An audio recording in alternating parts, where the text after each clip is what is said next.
In a stunning move, Canadian Prime Minister Mark Carney announced a secret trade agreement with China on October 14, 2025.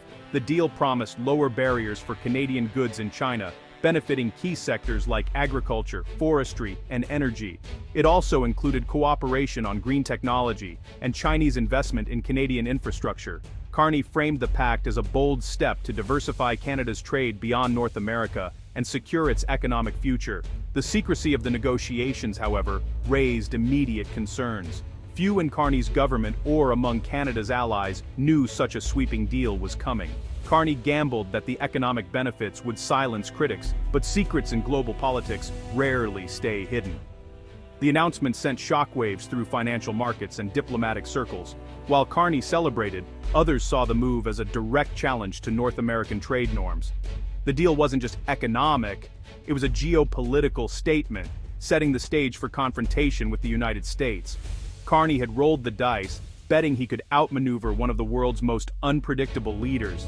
The world watched, waiting for the US response. Canada's future now hung in the balance. Carney's China deal was a calculated move to gain leverage over President Trump. Canada had been locked in trade disputes with the US, facing tariffs on steel and aluminum despite existing agreements. By aligning with China, Carney aimed to show Trump that Canada had alternatives.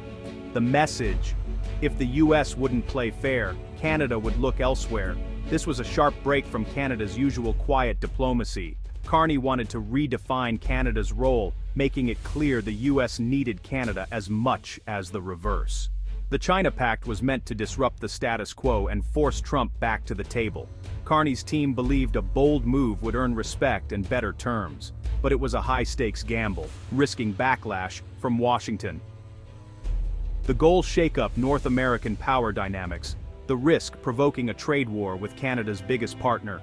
President Trump's reaction was swift and furious. He saw Carney's China deal as a betrayal and blasted the Canadian Prime Minister on social media. Within hours, Trump threatened new tariffs on Canadian goods, especially targeting the auto sector. The threat sent shockwaves through Canada's economy. Trump also put future trade talks on ice, escalating a trade dispute into a diplomatic crisis. The US signaled increased scrutiny at the border, threatening supply chains and businesses. Trump used the crisis to rally his base, painting Canada as an unreliable ally.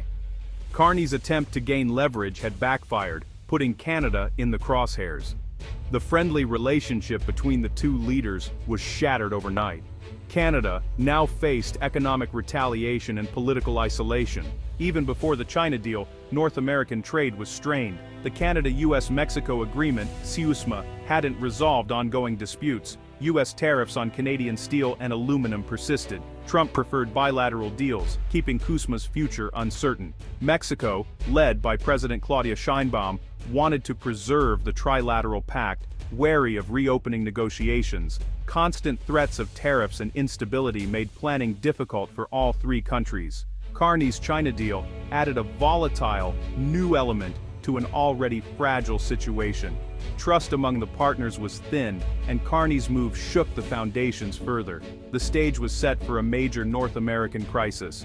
Carney's China deal quickly backfired. Instead of easing US tariffs, Trump doubled down, threatening devastating new ones on Canadian autos. The promised benefits of the China Pact were years away, while the pain from US retaliation was immediate. Canadian businesses, desperate for stability, now faced greater uncertainty. The deal also alienated Western allies wary of China, isolating Canada internationally.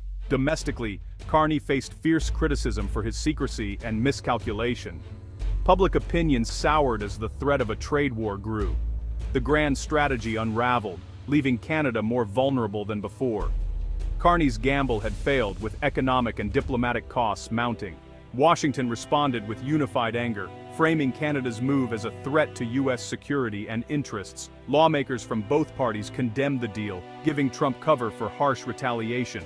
In Ottawa, Carney's government scrambled to contain the fallout, insisting the deal wasn't meant to harm US relations. Business groups pleaded for a fix as anxiety over a trade war soared. In Mexico City, President Sheinbaum's government worried the feud would destabilize the region and threaten CUSMA. Mexican officials privately blamed Carney for reckless brinkmanship. Publicly, Mexico called for calm, but the message was clear. Resolve this fast, or risk a continental crisis. The vision of a cooperative North America was unraveling. The three partners retreated into mistrust and self-interest. The continent was on edge, with no clear path forward. Carney's failed China deal is a lesson in the dangers of quick fixes in global trade. He underestimated the deep ties binding Canada and the US, treating the relationship as transactional. The fallout showed that trust and patience matter more than bold gambits. Sudden moves invite retaliation, not cooperation. For North America to prosper, collaboration is essential. One partner's unilateral action destabilizes all. Canada learned that economic security comes from negotiation, not risky shortcuts. Carney's plan, once hailed as visionary, became a cautionary tale of overreach. In global trade, building bridges beats burning them every time.